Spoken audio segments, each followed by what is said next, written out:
I found out my wife had already met with a divorce lawyer before she told me she wanted out. The papers were ready, the house listed under her name, and our joint savings account mysteriously lighter by $42,000. She waited until Friday night, after dinner, to tell me. She said it like she was reading a grocery list. "I'm done, Michael. I want the house, 70% of the savings, and 5 years of alimony. You can keep your little teacher's salary." Then she laughed, the kind of laugh that makes you feel like a joke someone told behind your back. "You can't even afford a lawyer." I just nodded. Calmly. That's always been my thing, calm. I teach history at Jefferson High in Denver. Been doing it for 15 years. The kind of guy who fixes his own sink, pays his taxes early, never parks in the fire lane. Maybe that's what bored her. Rachel had always been restless. Smart, ambitious, always chasing something shinier. She started as a nurse, then got into medical device sales. Big commissions, big ego, big new friends. Somewhere between her new wardrobe and her company car, she decided she'd outgrown me. She moved into the guest room 3 months ago, claiming it was temporary. I knew better. The scent of her perfume stopped lingering in the hallway. The conversations became transactions, short, efficient, polite. She started locking her phone, taking weekend conferences, coming home late with wine on her breath and excuses that didn't even bother to make sense. I didn't argue. I listened. I watched. I took notes. That night, after she served me divorce papers like she was handing out a restaurant bill, I made coffee and sat down at my desk. Opened a new document.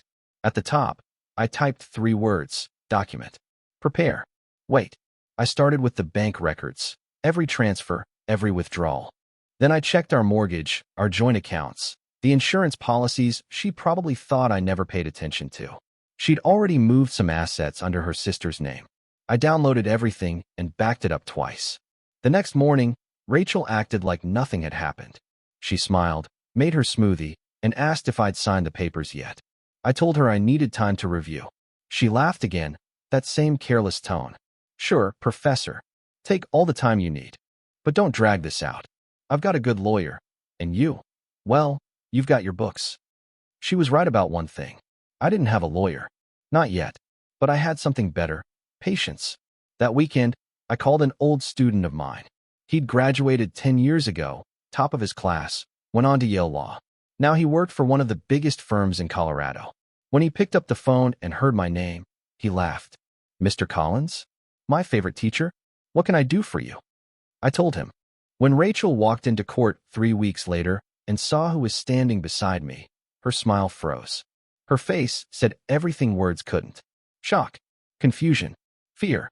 When she saw who was standing beside me, she stopped mid-step like the air had been punched out of her. The man in the navy suit next to me wasn't just any lawyer. He was Aaron Whitmore, one of the most feared litigators in the state. Rachel had probably seen his name before in headlines about corporate fraud cases and high-stakes settlements. What she didn't know was that 10 years earlier, he'd been a quiet kid sitting in the back row of my U.S. history class, the one who stayed after school because his parents were fighting and he didn't want to go home. I'd helped him apply for college, wrote his recommendation letter myself. He never forgot. But this part of the story didn't start in court. It started the night after she served me those papers. I couldn't sleep. The house felt too quiet, too empty. The walls still smelled like her perfume, but the air had changed.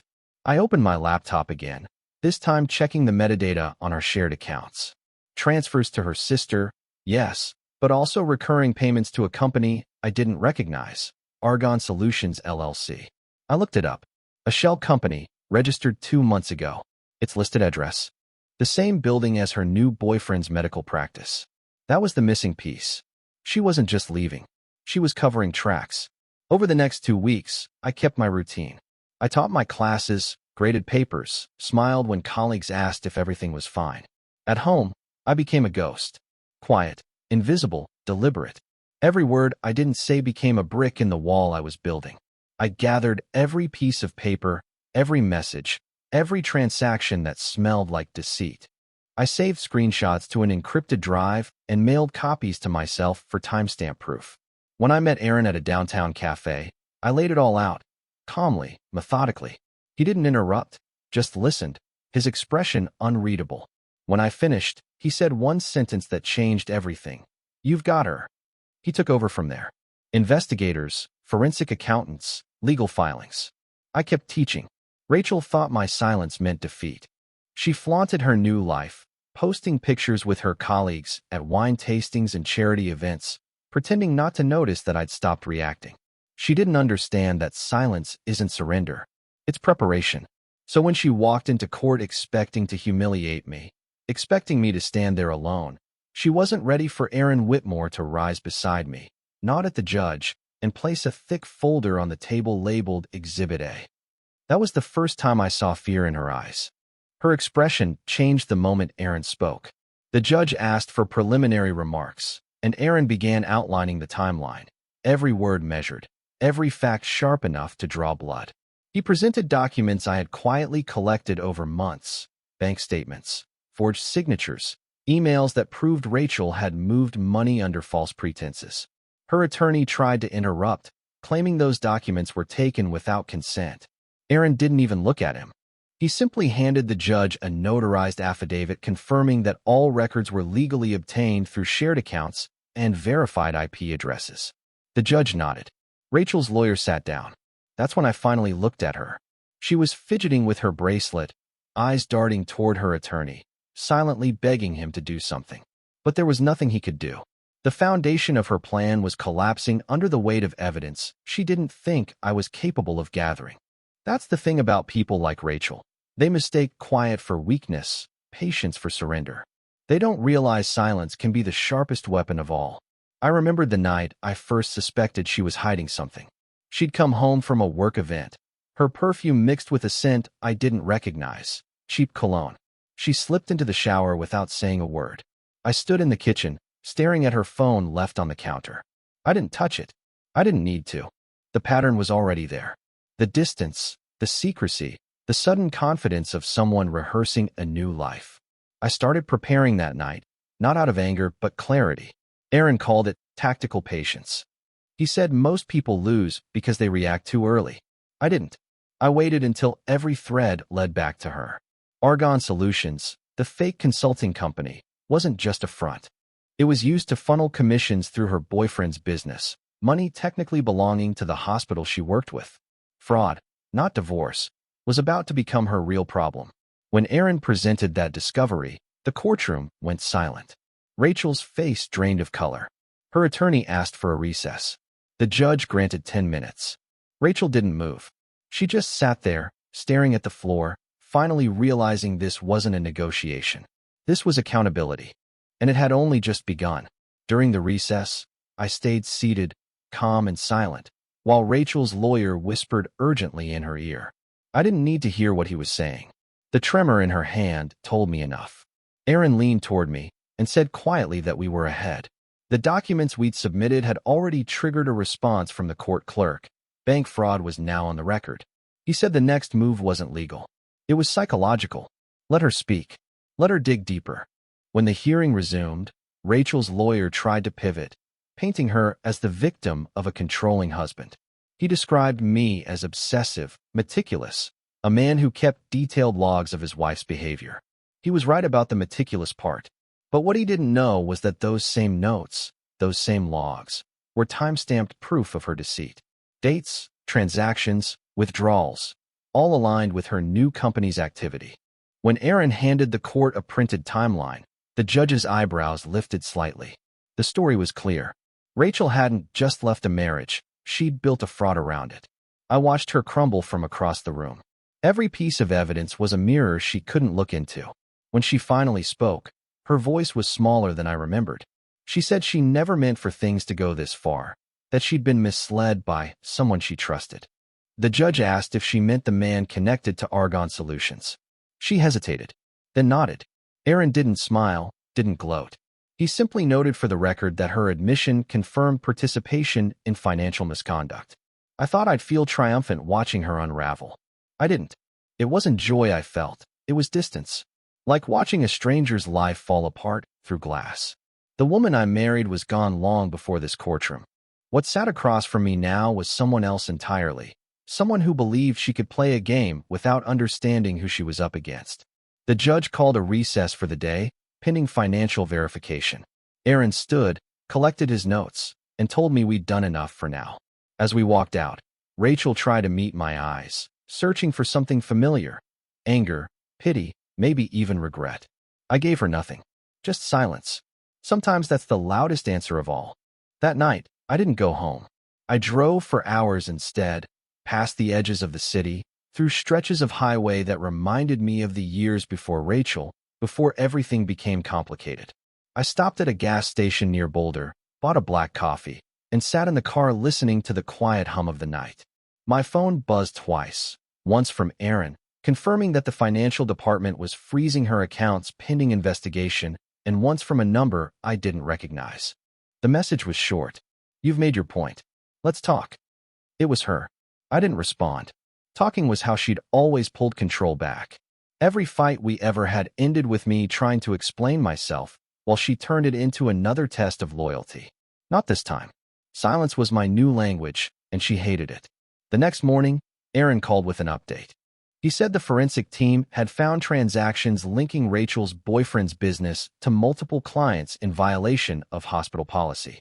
It was now considered corporate misconduct. He said quietly that the case could escalate to criminal if we pushed. I told him I wasn't after her destruction. I just wanted fairness. He paused, then said that in law, fairness is a rare luxury, but I'd earned it. At school, life went on as usual.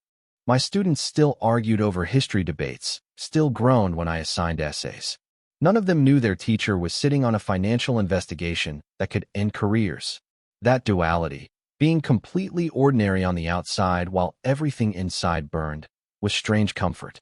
It made me realize how invisible a man can become when he chooses not to speak. Rachel, on the other hand, was unraveling publicly. Word spread through her company faster than any email I could have sent. Her manager placed her on leave, pending review. Her boyfriend's practice was being audited. She called me again that evening, then left a voicemail I didn't play until days later.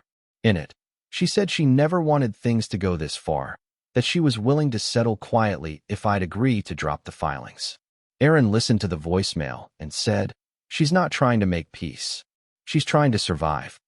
I told him that's what we all do in the end. Then I told him to proceed. By the time the next hearing arrived, Rachel looked nothing like the woman who had once stood in our kitchen laughing about how I couldn't afford a lawyer. The confidence was gone. Her perfect posture had folded in on itself, and the spark in her eyes had dulled into calculation. Aaron told me beforehand that her legal team had tried to negotiate a settlement late at night, offering to divide the assets evenly if we withdrew all references to the fraud. He said he refused on my behalf. He knew me well enough to understand that this wasn't about money anymore. It was about truth. In court, her new strategy was sympathy. Her lawyer claimed emotional strain, manipulation by her boyfriend, poor financial guidance. He said she'd been misled into decisions she didn't understand. Aaron didn't interrupt. He waited until the lawyer was done and then quietly placed a single printed email on the table. It was from Rachel to her sister, dated 2 months before she filed for divorce. The message detailed how she planned to hide assets through Argon Solutions, her exact words. "Once I get what I'm owed, he can have his little teacher paycheck." The courtroom went silent. The judge asked if the email was verified. Aaron confirmed it had been pulled directly from her company's servers under subpoena. Rachel's lawyer turned pale. She covered her mouth with her hand, whispering something that didn't reach her lips. That was the moment I realized there would be no going back, no halfway peace. This wasn't a marriage anymore. It was a battlefield she'd chosen, and I was the quiet soldier who refused to die on command. When the session ended, the judge postponed final judgment pending fraud review. It meant her accounts stayed frozen, her assets locked, her job suspended. As we walked out of the courtroom, Aaron said softly that this was the part where most people crack, where they either lash out or give in. I told him I wasn't most people. I'd spent 15 years teaching kids how to think before reacting, how to study cause and effect. This was just another lesson, one she'd written herself. That evening, I went home and sat in the empty house she'd once called hers.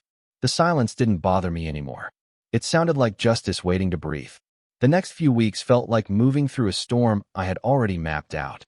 Every gust, every hit, expected. Rachel's lawyer filed motions to delay. claiming her mental health had been compromised. The judge granted her time, but Aaron told me delays were tactics of the desperate. He said the evidence we had was too heavy to disappear, too clean to distort. I kept my distance, no contact, no response to her messages. She still tried. Emails, late-night texts, even a handwritten note left at my school office. I didn't read it. Aaron shredded it without asking. He knew silence had become my weapon, and I wasn't going to break formation. One night, while I was grading essays, Aaron called. His tone was steady but held an edge of satisfaction. He said the forensic team had uncovered a new layer. Rachel's boyfriend had been using Argon Solutions to funnel money from other clients as well. The FBI had opened an inquiry. It meant the case was no longer just civil. It had turned federal.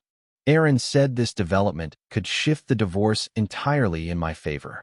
The fraud charges alone would make her financial demands irrelevant. I didn't smile. I didn't celebrate. I just stared at the stack of papers on my desk. Essays about revolutions and power, written by students who still believed justice was something that arrived cleanly, like a verdict. In the real world, justice bled slow. A week later, I saw Rachel for the first time outside of court. It was in the parking lot of the courthouse, gray morning light breaking through the clouds. She looked smaller somehow, wrapped in a coat that seemed too big. She called my name, said she wanted to talk. I didn't stop walking. She said she never meant to hurt me, that everything got out of control. I kept my hands in my pockets and said nothing. She asked if I was happy now. I paused long enough to let her hear the silence between us. Then I said, quietly, that happiness was never the point. The point was truth. Then I got in my car and drove away, leaving her standing alone in the parking lot. 2 days later, the investigation moved faster than anyone expected. Aaron called early in the morning, his voice low, steady. He said Rachel's boyfriend had been arrested. Fraud, wire transfers, falsified contracts. The full list stretched across multiple states. Argon Solutions wasn't just a side business. It was part of a network laundering money through fake consulting fees. Rachel's name appeared on 3 of those documents. She wasn't charged yet, but she was under review. Aaron told me it was only a matter of time. He asked if I wanted to push for full prosecution or settle while we still had leverage. I said I wanted everything done by the book. No revenge, no shortcuts. He said that was rare, especially after what she'd done. I told him I wasn't doing this to destroy her. I was doing this so I could finally stop thinking about her. At school, the days passed quietly. I went through lectures, graded papers, and watched students complain about essays as if the world hadn't burned down around me.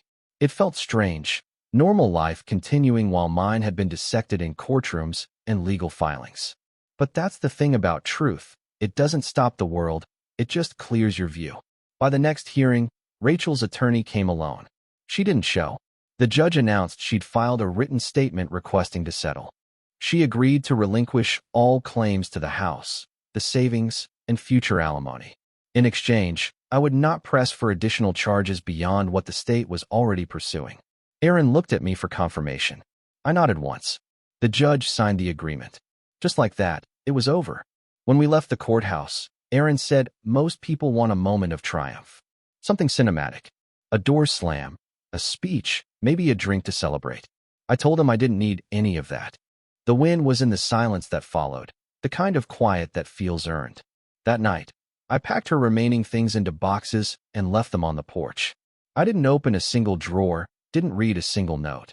I locked the door behind me and walked through the empty rooms, each one a different ghost of who we'd been. For the first time in years, I felt the weight lift. Not victory, not relief, just clarity. The day after the settlement, I woke before sunrise. The house was quiet in a way it had never been before. Not empty, but peaceful. I brewed coffee, opened the blinds, and watched the light crawl across the walls she used to decorate with expensive art prints. They were all gone now, replaced by bare space. Somehow, it looked better that way, uncluttered, honest. Aaron called later that morning to confirm the paperwork was finalized. He said Rachel's boyfriend had officially pled guilty. She'd been listed as a cooperating witness, which meant she wouldn't face prison, but her reputation was finished.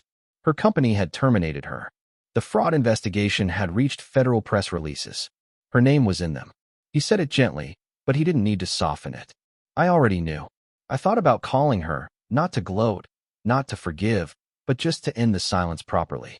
Then I remembered the smirk she wore the day she handed me the divorce papers, the cold certainty that I was beneath her, a man too quiet, too small to fight back. That version of her would never understand closure. So I didn't call. Some conversations don't need to happen to be finished. A few days later, a letter arrived at school. No return address, just my name written in her handwriting. I didn't open it right away. It sat on my desk for 2 days while I taught, while I ate, while I slept. Finally, late one night, I opened it. Inside was one line. I never realized silence could hurt more than words. I folded it neatly and placed it back in the envelope. I didn't feel anger. I didn't feel pity. Just a strange calm. Because she was right. Silence had been the sharpest blade, and she'd cut herself on it. Weeks passed. Life began to rebuild itself in small ways. I took on a mentorship program at school, helped struggling students plan for college. I fixed the fence in the backyard, replaced the dead plants she'd ignored. Simple, methodical tasks that required no courtroom, no witness, no fight. For the first time in a long while, I wasn't reacting. I was living, quietly, and that felt like victory.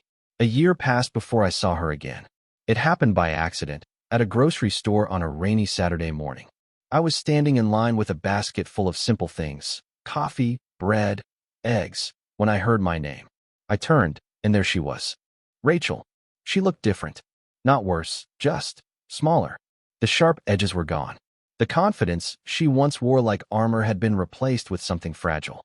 She smiled carefully, the kind of smile that asks permission to exist. I nodded once, polite but distant.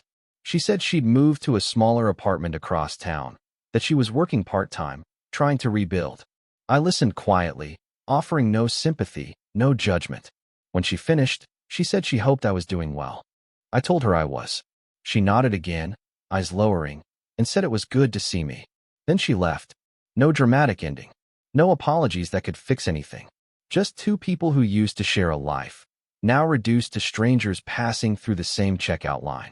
That night, I sat on my porch with a cup of coffee and thought about how everything had unfolded. How silence, patience, and precision had done more than anger ever could. I hadn't shouted. I hadn't begged. I just acted. And the world had rearranged itself around those quiet actions.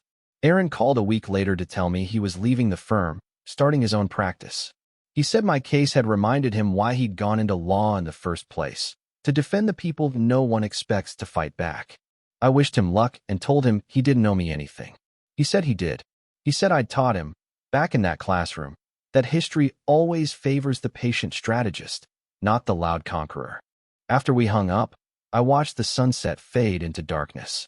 The house was still quiet, but now it felt alive.